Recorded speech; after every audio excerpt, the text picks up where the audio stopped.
తెలంగాణ రాష్ట్రంలోని ఉమ్మడి 10 జిల్లాల్లో ఎండలు మండుతున్నాయి. ఒక్కో జిల్లాల్లో ఒక్కో రకమైన ఉష్ణోగ్రతలు నమోదవుతున్నాయి. ఆదిలాబాద్, ఖమ్మం, వరంగల్, నిజామాబాద్ జిల్లాలలో వరుసగా 38 డిగ్రీల నుంచి 40 డిగ్రీల మధ్య ఉష్ణోగ్రతలు నమోదవుతున్నాయి. మధ్యాహ్న సమయంలో ఎండలు మండిపోతుండటంతో జనం బయటకు రావాలంటేనే జంకుతున్నారు.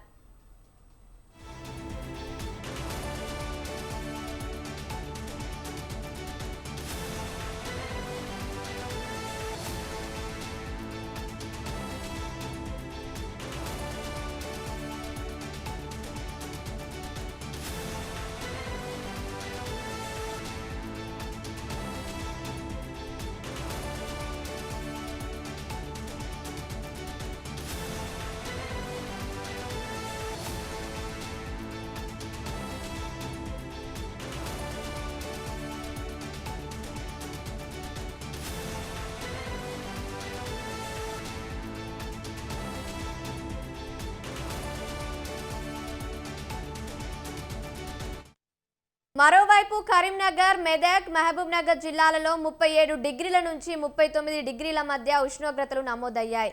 ఇక నల్గొండ, రంగారెడ్డి, హైదరాబాద్ జిల్లాలలో 36 డిగ్రీల నుంచి 40 డిగ్రీల వరకు అధిక ఉష్ణోగ్రతలు నమోదవుతున్నాయి.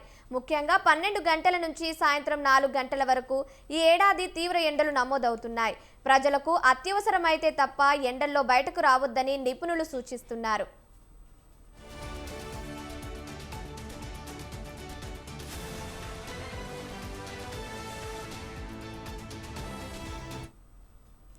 రైట్, ఇక హైదరాబాద్ ఎండల గురించి Hyderabad bureau chief Rana Pratap live ద్వారా అందిస్తారు. చెప్పండి రాణా ప్రతాప్. దాదాపు 2 రోజుల నుంచి కూడా హైదరాబాద్ అలాగే తెలంగాణ పలు జిల్లాల్లో కూడా భారీ ఎండలు అనేది నమోదవుతున్నాయి. ముఖ్యంగా ఉష్ణోగ్రతలు తారాస్థాయికి పెరిగిపోయాయి. ముఖ్యంగా నల్గొండ కానీ అలాగే కరీంనగర్ కానీ వరంగల్ జిల్లాకు సంబంధించిన ఉమ్మడి జిల్లాకు సంబంధించిన అంశంలో అక్కడ అధిక ఉష్ణోగ్రతలు అనేది ఏర్పడేది. ఒక ములుగులో మాత్రం కాస్త ఎండ ఎక్కువ ఉన్నప్పటికీ ఉష్ణోగ్రతలు కాస్త తక్కువగా నమోదయ్యాయి. ముఖ్యంగా ఇటు నల్గొండ ప్రాంతంలో మరీ విపరీతంగా పెరిగిపోయింది. ఇంకా హైదరాబాద్ విషయానికి వస్తే మాత్రం చాలా గరిష్ట స్థాయిలోనే ఈసారి ఎల్బీ నగర్ కానీ అలాగే మియాపూర్ కానీ ఇటు మేడ్చల్ పలాన్ చెరువు కానీ ఇటు రంగారెడ్డి జిల్లాకు సంబంధించిన అంశంలో మొయినాబాద్ ఇటు చెరువుల దగ్గర భారీ ఎండలు అనేది నమోదు అయినటువంటి నేపథ్యం ఏర్పడుతుంది. ఇప్పటికే వాతావరణ శాఖ కానీ వీళ్ళందరూ కూడా ఎప్పటికప్పుడు అప్రమత్తత చెప్తూనే ఉన్నారు.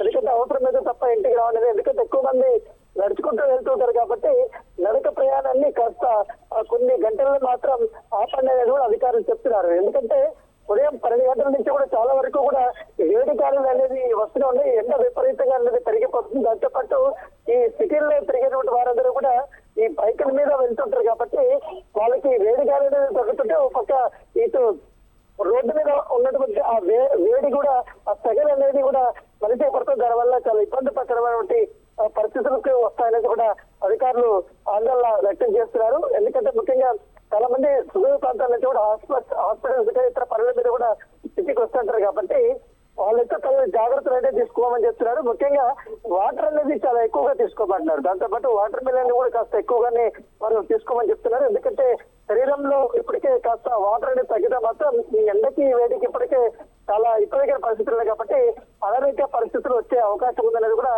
ఇటు అధికారులు చెప్తున్నారు.